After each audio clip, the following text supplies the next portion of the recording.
नमस्कार, आप देख रहे हैं गुड मॉर्निंग हरियाणा और मैं हूं आपके साथ हार्दिक दवे। हरियाणा की बात कर रहे हैं तो सबसे जरूरी है कि हरियाणा के बजट पर सबसे पहले शुरुआत हो।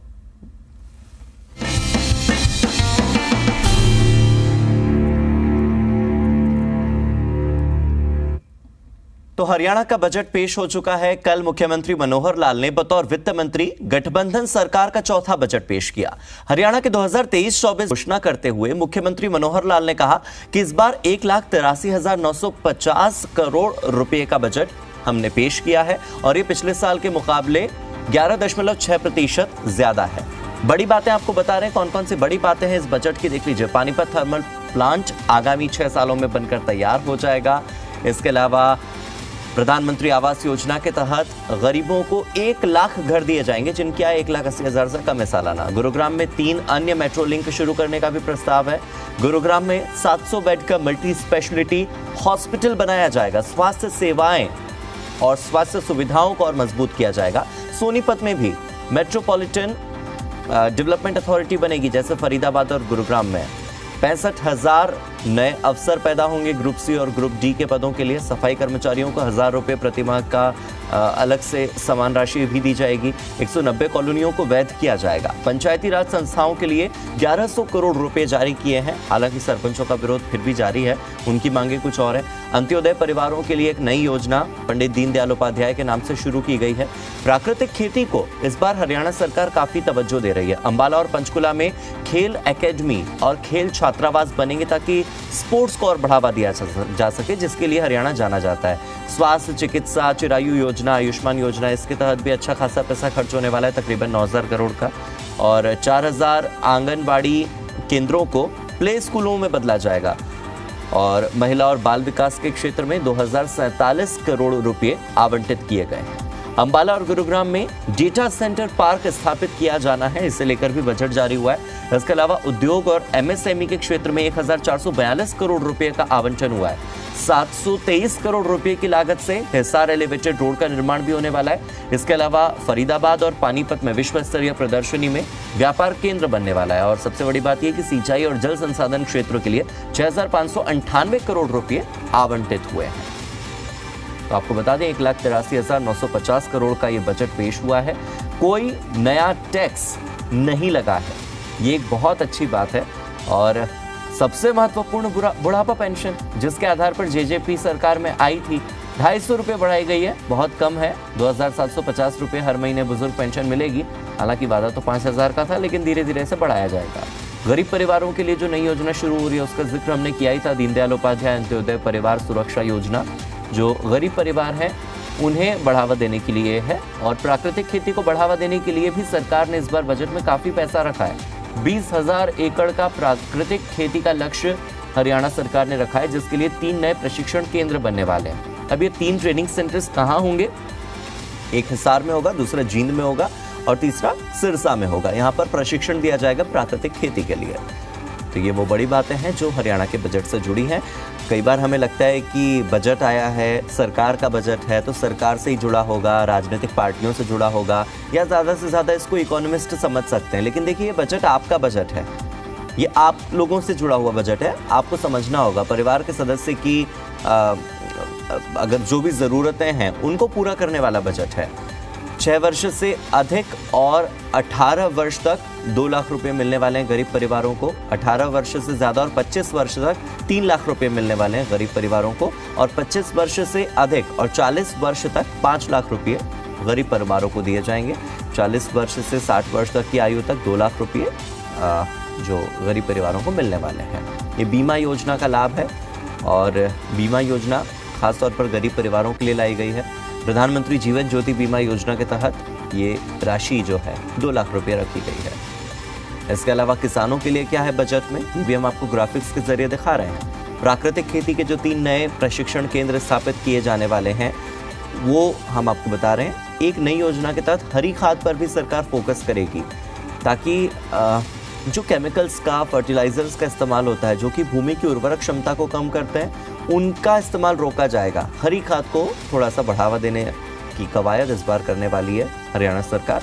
किसानों की लागत का सिर्फ 20% योगदान देना होगा उन्हें। और 2 लाख एकड़ क्षेत्र को धान की सीधी बिजाई के तहत लाने का लक्ष्य भी रखा गया है। 50,000 एकड़ भूमि के सुधार का लक्ष्य है और ऐसे में अच्छे फर्टिलाइजर्स का इस्तेमाल बहुत जरूरी है। 70 मोबाइल पशु चिकित्सा इकाइयों की स्थापना की जाएगी और खासतौर पर इस बार गायों के लिए बहुत कुछ है। गौशालाओं को गोबर्धन योजना से जोड़ा जाएगा। हर जिले में बायोगैस प्लांट बनाए जाने का प्रस्ताव है। गोबर से बायोगैस बन जाएगी। सांची डेयरी नामक एक योजना भी शुरू की गई है। ये एक तरीके से कह सकते हैं कि पर्याप्त भूमि नहीं है, उन्हें इस योजना का लाभ मिलेगा। पशुपालन गतिविधियों के जरिए आय बढ़ाने की कोशिश होगी, क्योंकि मत्स्य पालन हुआ, पशुपालन हुआ, मधुमक्खी पालन हुआ, ये एक नया किस्म की खेती है। इसके लिए आपको ज़मीन की ज़रूरत नहीं है, इसके लिए आपको बुआई की ज़रूरत नहीं है। आप पशुपालन कीजिए और आप तब भी एक किसान बन सकते हैं। तो ये किसानों के लिए उनके क्षेत्र बढ़ाने का एक वादा है, एक दावा है। इसके अलावा अगर नौकरियों की बात करें तो 2 लाख युवाओं के कौशल प्रशिक्षण के लिए 250 करोड़ रुपए इस बार आवंटित हुए हैं। ITI जो कि स्किल डेवलपमेंट का काम करता है, वहां पर गरीब छात्राओं को एडमिशन में काफ़ी हेल्प मिलने वाली है। परिवार की 3 लाख से आय कम होने पर 2,500 रुपये मदद लड़कियों को दी जाएगी। युवाओं के लिए ग्रुप C और ग्रुप D के 65,000 से ज़्यादा पदों पर भर्ती होने वाली है।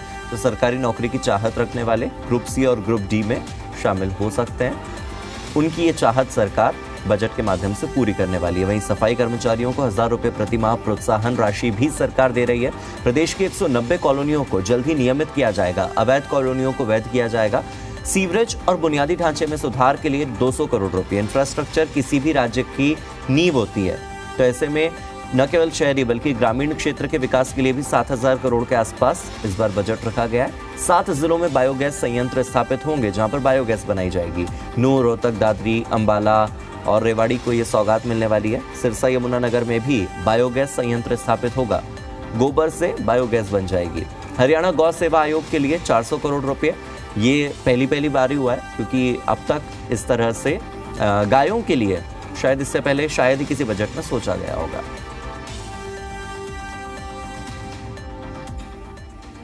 तो सबसे बड़ी बात यही कि हरियाणा के बजट में इस बार कोई भी नया कर, कोई नया टैक्स नहीं लगाया गया है और पेश हुए बजट में गौ सेवा आयोग का बजट बढ़ाकर 400 करोड़ कर दिया गया है। सुनिए। मुझे ये बताते हुए भी खुशी हो रही है कि मैंने वित्त वर्ष 2023-24 के बजट में कोई नया कर लगाने का प्रस्ताव नहीं किया है। मुझे राजस्व के स्रोतों के बेहतर प्रबंधन और राज्य के सार्वजनिक क्षेत्र के उपक्रमों के बेहतर वित्तीय प्रबंधन के माध्यम से अतिरिक्त संसाधन जुटाने की उम्मीद है। मैं बेसहारा पशुओं को रखने वाली गौशालाओं को उचित रूप से वित्तीय सहायता देने का प्रस्ताव करता हूं, ताकि गौशाला में गौमाता की देखभाल और सुरक्षा की जा सके। हरियाणा गौ सेवा आयोग के लिए वर्ष 2023-24 के लिए प्रावधान बढ़ाकर 400 करोड़ रुपए करने का प्रस्ताव है। गौशालाओं को गोबर्धन योजना से जोड़ा जाएगा, जिसके तहत हर जिले में बायोगैस प्लांट बनाए जाने का प्रस्ताव है। बुढ़ापा पेंशन एक बहुत बड़ा मुद्दा थी हरियाणा में, तो बजट में बुढ़ापा पेंशन में 250 रुपये का इजाफा हुआ है।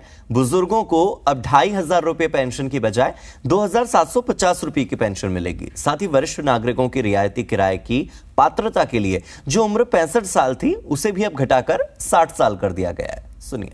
वृद्धावस्था सम्मान भत्ता, विधवा पेंशन और दिव्यांग पेंशन सहित सामाजिक सुरक्षा पेंशन का लाभ 29.71 लाख से अधिक लाभार्थियों को 25 रुपए प्रति माह की दर से दिया जा रहा है।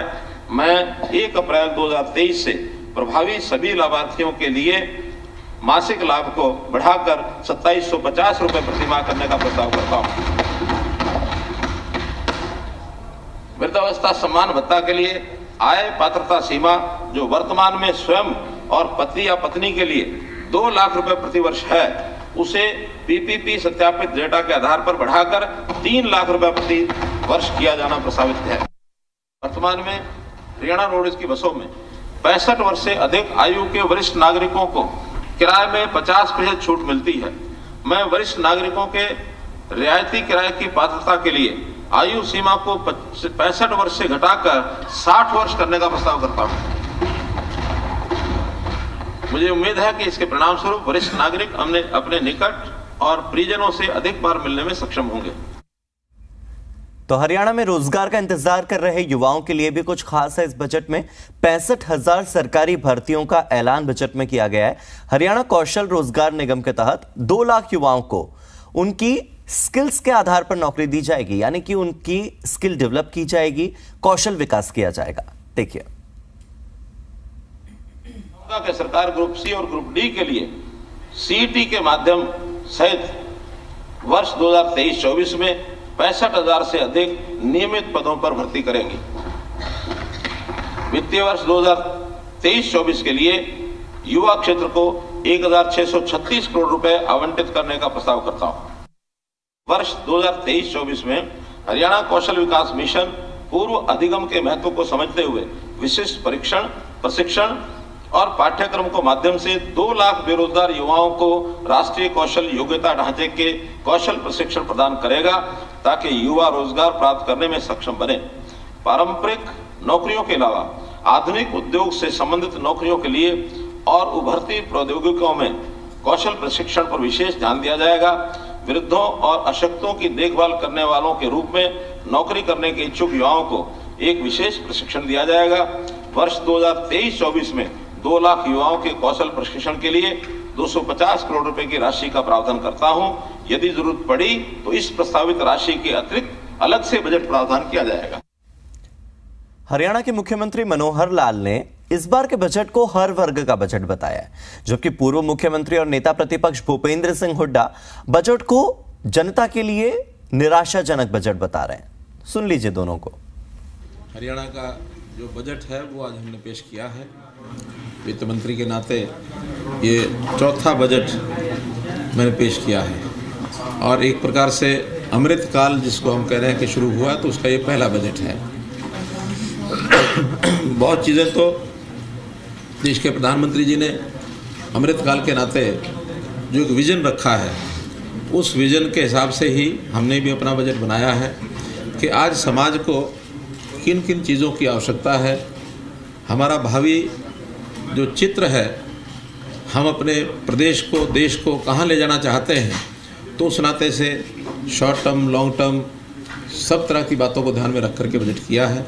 मोटे रूप से हमने जो आज के इस बजट में कहा जा सकता है कि जो ज़रूरतमंद लोग हैं, चाहे वो गरीब है, फिर चाहे वो किसान है, युवा है, जिन जिन को लगता है कि एक रेगुलर वे में सहायता की भी आवश्यकता है, उसको आगे बढ़ने की आवश्यकता है, पैरों पर खड़े होने की आवश्यकता है, उस सारे हिसाब से हमने बनाया है। बजट दिया जिसमें 37% जो है कर्जा ले लिया, जो बजट में कर्जा लेंगे, और 31% जो है कर्जे का भुगतान करेंगे। तो हरियाणा के विकास के लिए क्या बचा? तो किस तरह से देखा? कुछ भी देखा ना, हर साल यही होता है, हर साल यही होता है। हर साल ये कहते हैं हम हर जिले में मेडिकल कॉलेज बनाएंगे। कहाँ बन गए मेडिकल कॉलेज? अब तो कह रहे हैं 3 मेडिकल कॉलेज शुरू हो गए, होंगे। कब स्पोर्ट्स यूनिवर्सिटी कितने साल से कह रहे हैं बनाएंगे, अब कह रहे हैं 2023 में शुरू होगी। कहते हैं हर 20 किलोमीटर पे कॉलेज बनाएंगे। कॉलेज बनाने की तो बात छोड़ो, 8,000 पोस्ट है, सैंक्शन पोस्ट कॉलेज टीचर्स की, उसमें आधी खाली है। इसी प्रकार से स्कूल जो है 5,000 स्कूल बंद कर दिए। ना 1 किलोमीटर कोई रेलवे लाइन गई है, ना 1 किलो मेट्रो गई है, ना कोई बड़ा वो बना है, कर्ज बढ़ा। ये हरियाणा को ट्रैप में। जेजेपी के राष्ट्रीय अध्यक्ष अजय चौटाला और जेजेपी के प्रदेश अध्यक्ष निशांत सिंह ने हरियाणा के बजट पर कुछ कहा है। खासतौर पर बुढ़ापा पेंशन को लेकर उनकी प्रतिक्रिया क्या है, ये जाननी ज्यादा जरूरी है, क्योंकि जेजेपी ने अपने चुनावी वादे में बुढ़ापा पेंशन को प्रायोरिटी में रखा था। सुन लीजिए। अब सरकार के बजट के मुताबिक ही निर्णय होते हैं और जो निर्णय किया गया है वो सोच समझ करके किया गया है। आगामी और बहुत समय बाकी है, उसमें बजट तो ये मान के चले जो सरकार की नीयत और नीति है वो जनहित का बजट ही आएगा। 250 रुपए पेंशन बढ़ाई गई है, जिस तरह से जेजेपी का भी जो लक्ष्य था, लगता नहीं कि काफी दूर है सर? हर वर्ष थोड़ा थोड़ा उस जो संकल्प था जेजेपी का, उसकी तरफ सरकार बढ़ रही है।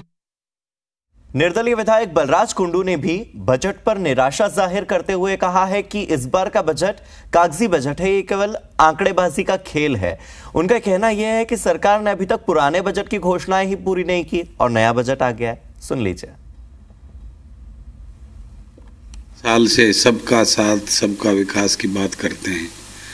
मैं पिछले 4 साल से 3.5 साल से मैं अपने महम के अंदर गर्ल्स कॉलेज की मांग उठा रहा हूँ, हॉस्पिटल की मांग उठा रहा हूँ, महम के सीवर सिस्टम की, पानी के सिस्टम की मेरी है। उसके लिए मुझे तो कोई इस बजट के अंदर कोई वो मिला नहीं है। बात करते हैं सबका साथ की। ये बजट सिर्फ आंकड़ों का खेल है। इस बजट से जो देखने को मिला है 1,83,930 करोड़ रुपए का जो बजट आया है, ये सिर्फ आगे हरियाणा सरकार के ऊपर बोझ हरियाणा के ऊपर डालने वाला है। हरियाणा के मुख्यमंत्री मनोहर लाल ने बतौर वित्त मंत्री बजट पेश कर दिया। बजट से किसानों को बहुत राहत देने का वादा सरकार की तरफ से किया गया है, लेकिन क्या हरियाणा का धरती पुत्र इस बजट से संतुष्ट है? क्या किसान इस बजट से खुश हैं? इस बात को जानने के लिए हिसार में हमारे संवाददाता रोहित कुमार ने किसानों से बातचीत की। किसानों ने क्या हरियाणा के है, आइए आपको सुनाते हैं।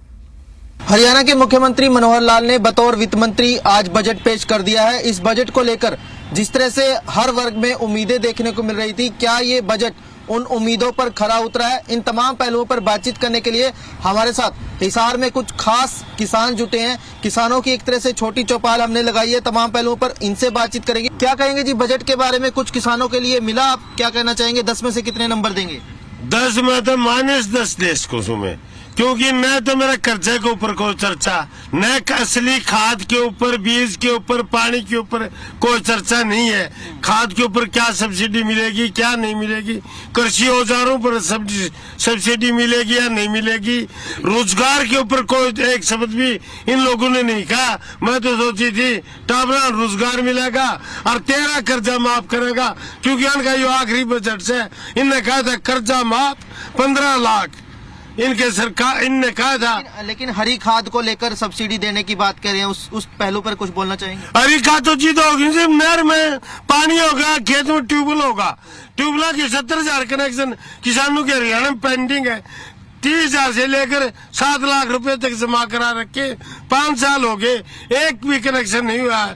तो हरी खाद तो जीत होगी जबकि हम पानी का टप्पा देंगे। युवा लग रहे हैं, युवा किसान है आप, उस नाते क्या लगता है ये बजट कितना महत्वपूर्ण था और क्या उम्मीदें थी, क्या कुछ रहा? बजट में उम्मीद तो बहुत थी पर कुछ नहीं रहा। इन्होंने कुछ भी नहीं दिया है, न व्यापारी संगठन को दिया, न किसान को दिया, न कर्मचारी को दिया, न बड़े बुजुर्गों को दिया, न छात्र संघ को दिया है, और न ही कोई शिक्षा के बारे में इन्होंने कुछ खुलकर बताया है भी आगे आने वाले भविष्य में ये क्या करने वाले हैं। और अब ये जो लेके आए हैं, आप पूछ रहे हो, मेरे साथी से साथ वाले से पूछा है भाई हरा चारे की जो खेती हो रही है होगी उसमें क्या फायदा दे रहे हैं, क्या फायदा होगा? धरती जमीन है नहीं है। जो परसेंटेज के हिसाब से जब आप पता कर रहे हो तो हमारे हिंदुस्तान के और खासकर हरियाणा के किसान के 2.6 के हिसाब से जमीन रिक्वायर है टोटली, तो उसमें वो हरा लगाएगा तो खाने के लिए दाना कहाँ से लेगा? मूंग की खेती को बढ़ावा देने की बात कह रहे हैं जी, कुछ है हरियाणा में मूंग की खेती की आनी जानी? मूंग की खेती के बारे में इनकी कोई आने जाने नहीं जी। पिछली बार भी इन्होंने कहा था कि जो किसान दलहन और तिलहन की खेती करेगा हम उनको 5,000 प्रति एकड़ देंगे। 5,000 एकड़ देना तो अलग की बात रही, मूंग को सरकार ने खरीदा ही नहीं और बड़ी परेशानियों का सामना करना पड़ा और वो औने पौने भाव में बेचना पड़ा। MSP भी नहीं मिली।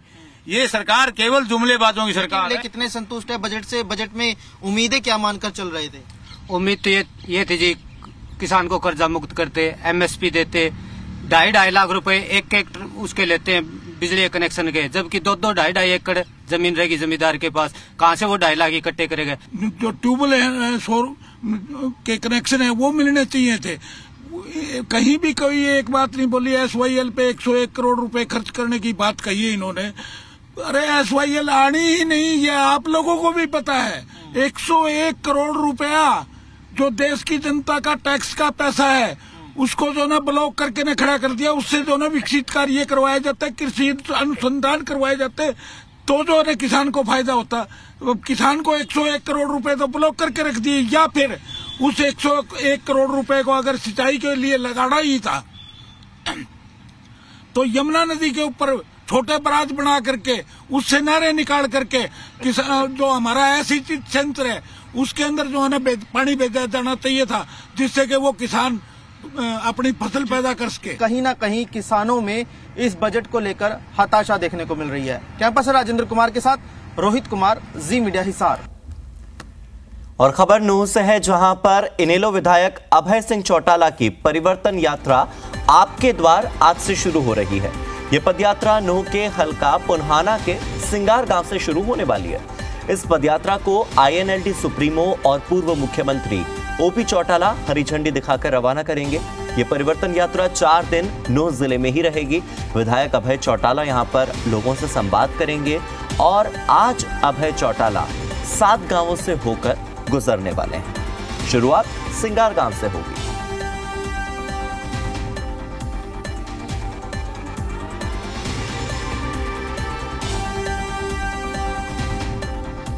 तो आज से इनेलो की परिवर्तन यात्रा आपके द्वार शुरू हो रही है। कुल मिलाकर ये परिवर्तन लाने की कोशिश है इनेलो की तरफ से। हालांकि इससे पहले के जितने चुनावों के नतीजे आए हैं वो इनेलो के उतने फेवर में नहीं आए। ऐसे में इनेलो कोशिश कर रही है कि अभी से 2024 की तैयारी की जाए। 2024 में खुद को इतना मजबूत बनाया जाए कि किसी पार्टी के साथ मिलकर ही सही, लेकिन सरकार तक का रास्ता तो साफ हो सके। OP चौटाला भी कई बार ये संकेत दे चुके हैं कि वो कांग्रेस के साथ जुड़ना चाहते हैं। तो अगर कांग्रेस के साथ जुड़ना है तो कांग्रेस को मजबूत बनाने के लिए इनेलो को खुद भी मजबूत होना होगा। और एक पदयात्रा जब राहुल गांधी ने निकाल ली है और उस यात्रा की सफलता से हर कोई परिचित हो चुका है, तो अब कुछ ऐसी ही एक यात्रा, ऐसी ही एक पदयात्रा की कोशिश इनेलो की ओर से भी।